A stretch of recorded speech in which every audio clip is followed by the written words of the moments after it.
What does avoiding conflict mean? Avoiding conflict doesn't mean that you're peaceful. It often means that you learn that being honest wasn't safe. And if you're someone who keeps things in to avoid tension or struggles to say what you really feel, then this is the reason why. A lot of people wear conflict avoidance like a positive trait, and it's not. Oh, I don't want drama, I just want to keep the peace. But what's actually happening underneath all that is usually a learned response, and it's not your personality.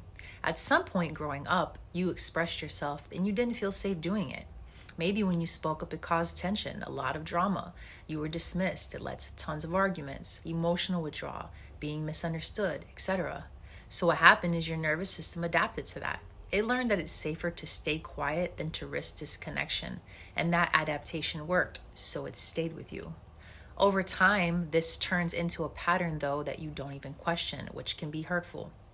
You start to hold things in instead of addressing them, avoiding difficult conversations. You say, "Oh, it's fine." You minimize your own feelings and you keep everything under wraps. That feels normal because it's familiar.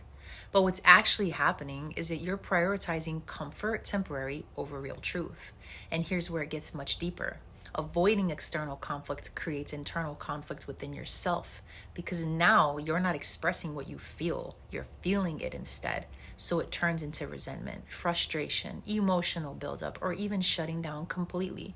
And you might not even connect it back to the fact that you didn't say what you needed to say back then.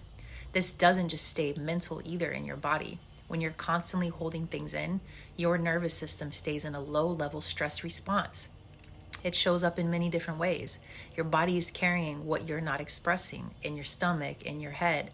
That's why you can feel tightness in your chest, even tension in your whole body, lots of emotional exhaustion, and even when nothing big is happening. So the real shift isn't just, oh, you need to start speaking up. No, it's understanding that when you feel discomfort, you need to be honest because something is wrong.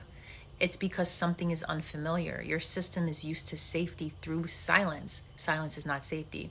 So when you choose honesty, it feels like risk, even when it's actually growth for you.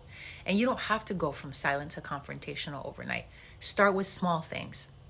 For instance, say something like, "I need a minute to process this. I need to think about this for a second. I need to be honest. I notice that when you're about to say things, it's not blah, blah, blah," for example. Because the goal isn't conflict. For you, it's alignment. And avoiding conflict does not create peace. It delays peace. Real peace comes from being honest about what you feel, even when it's uncomfortable, because it's your truth. And this pattern didn't start here. It started with the version of you that learned how to stay safe in the first place, childhood, back in your time. It isn't easy. You can unlearn it. Be sure to check out day 1 of my series, The Mask You Wear, and you will definitely understand and know that from that point, everything will connect back to that.